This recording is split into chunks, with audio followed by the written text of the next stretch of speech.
नमस्कार। आज हम बीए पार्ट थर्ड के लिए कहानीकार कमलेश्वर पर चर्चा करने जा रहे हैं।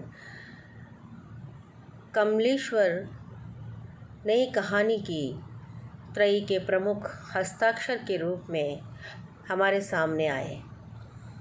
आपका पूरा नाम कमलेश्वर प्रसाद सक्सेना, जन्म 6 जनवरी 1932 को, जन्म स्थान मैनपुरी उत्तर प्रदेश में हुआ। कमलेश्वर वास्तव में मोहन राकेश कमलेश्वर और राजेंद्र यादव ने नई कहानी के माध्यम से अपने आप को प्रतिष्ठित किया तथा अनुभूति की प्रामाणिकता, मोहभंग और यथार्थ की प्रतिष्ठा के मुहावरे उछाले।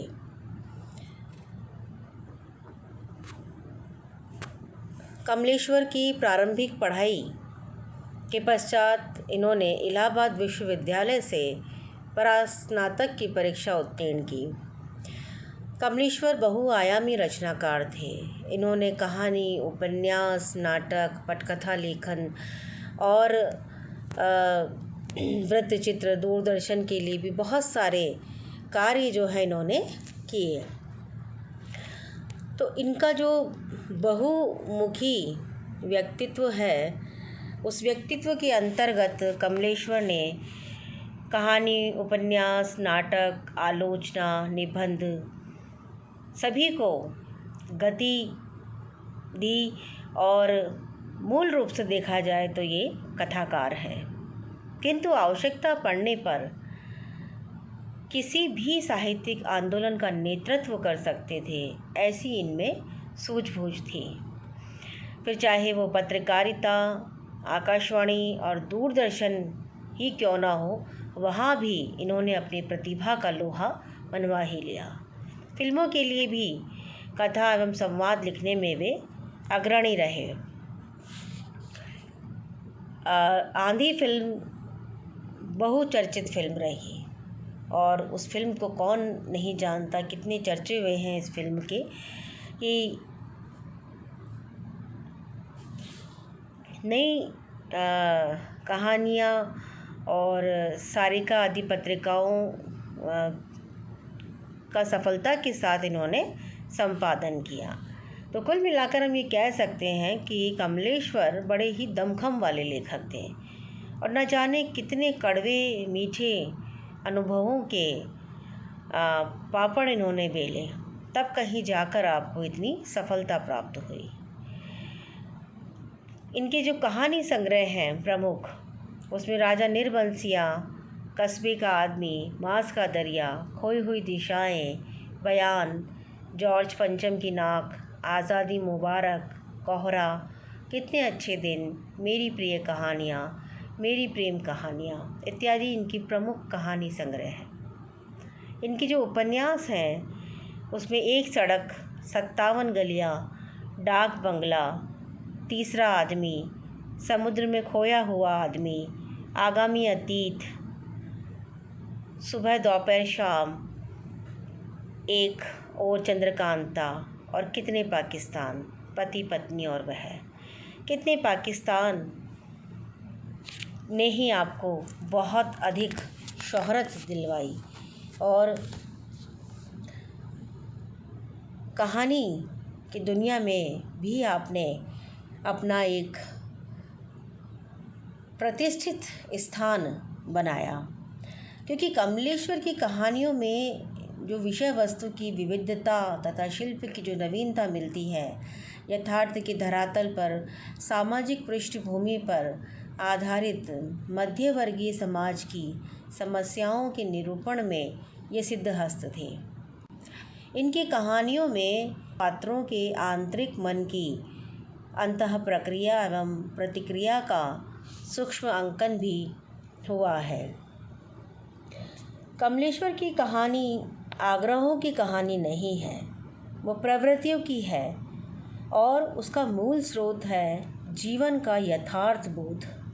और इस यथार्थ बोध को लेकर चलने वाला यह विराट मध्य और निम्न मध्य वर्ग है जो अपनी जीवनी शक्ति से आज के दुर्दांत संकट को जाने अनजाने में झेल रहा है। कमलेश्वर की कहानियों का यही केंद्रीय पात्र है। जीवन को वहन करने वाला व्यक्ति, उनकी कहानियों ने उसे तीसरे उपजीवी की शरण नहीं दी, जो अचानक प्रेमचंद और प्रसाद के बाद यशपाल को समकालीन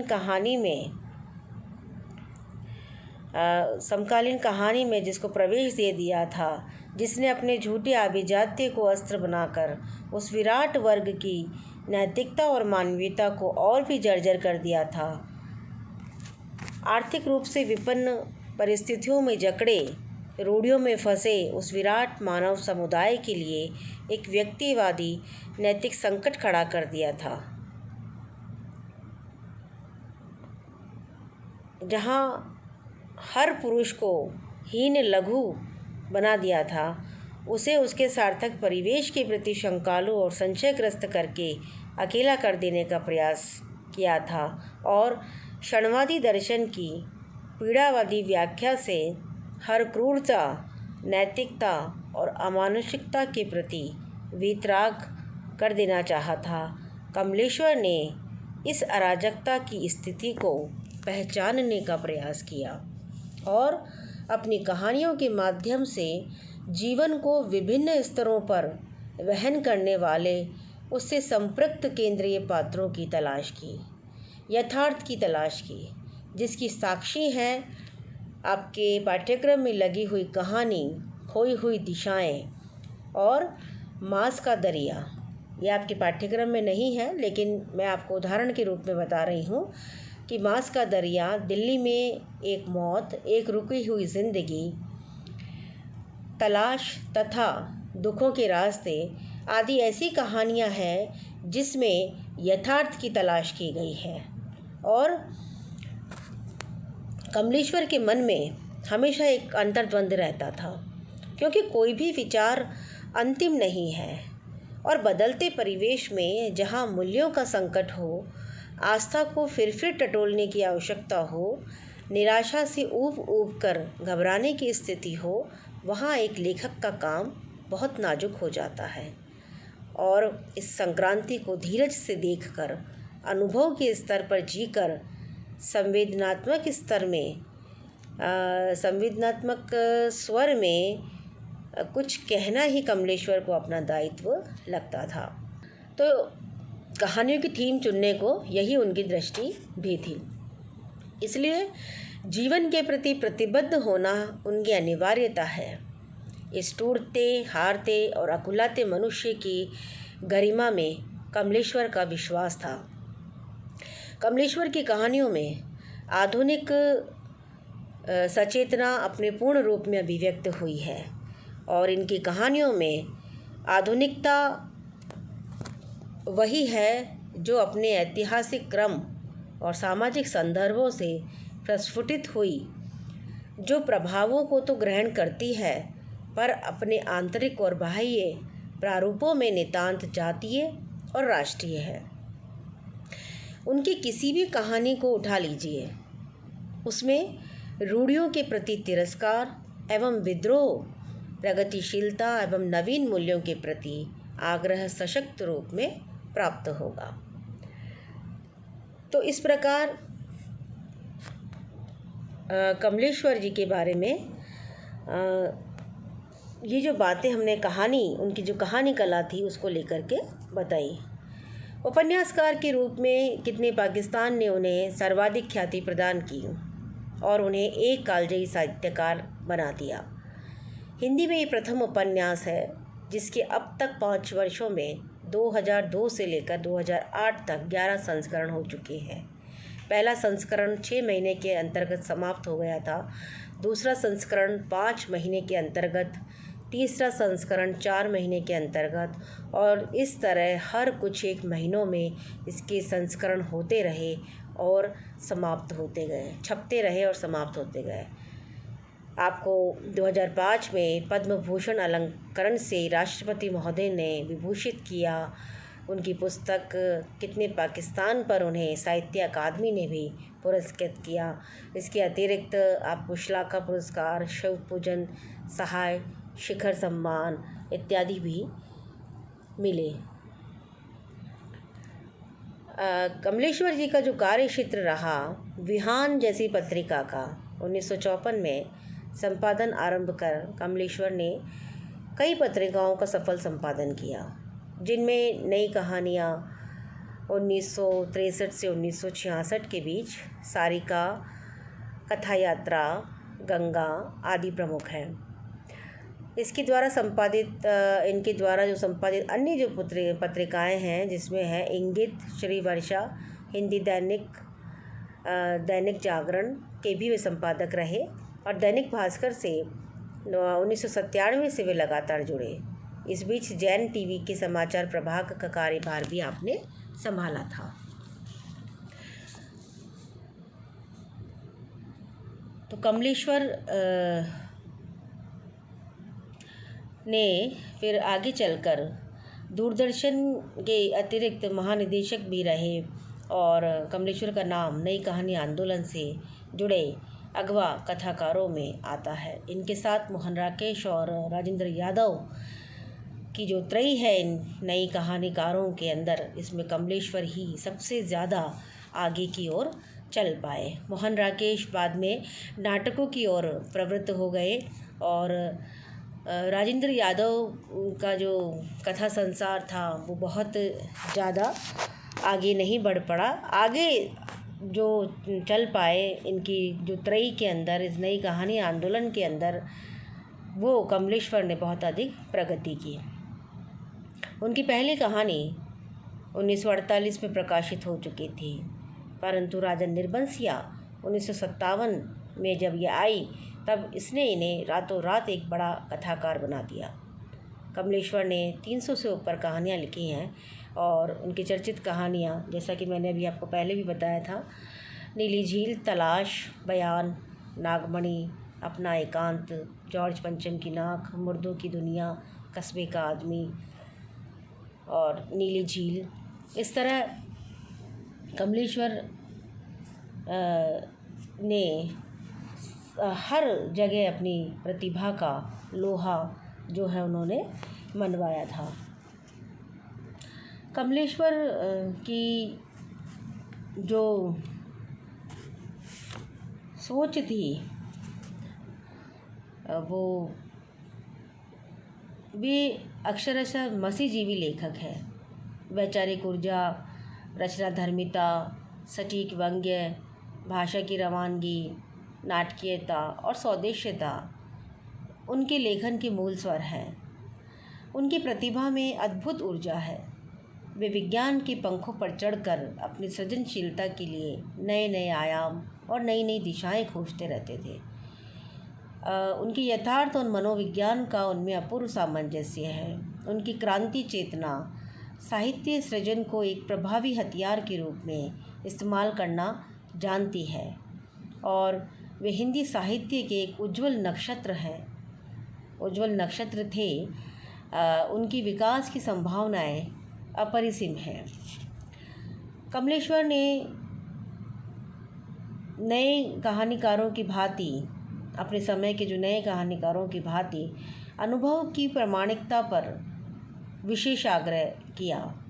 उनकी कहानियों की भाषा शैली भी सहज, स्वाभाविक और व्यंजना प्रधान रही। अपनी कहानियों के कथ्य की आंतरिकता को प्रभावशाली ढंग से अभिव्यंजित करने के लिए शैली की नवीन भंगिमा और सार्थक शब्दों की तलाश में कमलेश्वर सदैव सजग रहते थे। वस्तुतः कम लिखकर भी अपने लेखन की गुणात्मकता के कारण अधिक ख्याति प्राप्त करने वालों में कमलेश्वर का स्थान अग्रण्य है। कमलेश्वर जी ने जीवन में आए बदलावों एवं आधुनिक समस्याओं को विस्तार एवं गहराई के साथ अपनी कहानियों में, अपने उपन्यासों में अभिव्यक्त किया। कहीं सांकेतिक शैली में सौंदर्य बोध और संवेदनशील हृदय का मर्मस्पर्शी चित्रण हुआ है, तो कहीं प्रतीक शैली के द्वारा चित्र भाषा का निर्माण करते हुए उसमें सूक्ष्म से सूक्ष्म संवेदनाओं को सजीव अभिव्यक्ति भी इन्होंने प्रदान की है। इस प्रकार कमलेश्वर की कहानियाँ भोगे हुए जीवन का यथार्थ रूप प्रस्तुत करती हुई शिल्पगत विविध मोड़ों एवं शैलीगत विविध रूपों से उत्प्रोत है, जिनके प्रतीक एवं बिंब विषय बोध को ध्वनित करते हैं, जिनमें चित्रोपमता कूट कूट कर भरी हुई है, जिनकी भाषा में ग्राम्य प्रयोगों की ताजगी और नगरीय प्रयोगों की सरसता एवं स्वाभाविकता विद्यमान है, तथा जो प्रभावगत सांकेतिकता से भी परिपूर्ण है। तो इस प्रकार कमलेश्वर की कहानियों में सामाजिक दायित्व के निर्वाह की अकुलाहट भी प्रकट होती है तथा रूढ़ियों के प्रति विद्रोह एवं नवीन मूल्यों के प्रति आग्रह दिखाई देता है। अब अंत में हम बात कर लेते हैं कि कमलेश्वर की अंतिम अधूरी रचना, उनका जो उपन्यास रहा, जिसे कमलेश्वर की पत्नी गायत्री कमलेश्वर के अनुरोध पर तेजपाल सिंह धामा ने पूरा किया और हिंद पॉकेट बुक्स ने उसे प्रकाशित किया और बेस्ट सेलर भी वह रहा। तो इस प्रकार 2007 में इस अभूतपूर्व लेखक का हमारे बीच से चले जाना साहित्य जगत को एक बहुत बड़ी क्षति होती है। तो आज हमने इस कक्षा में कमलेश्वर जी के जीवन पर और उनके लेखन पर चर्चा की है। अगली कक्षा में हम इनकी कहानी खोई हुई दिशाओं पर बात करेंगे। धन्यवाद।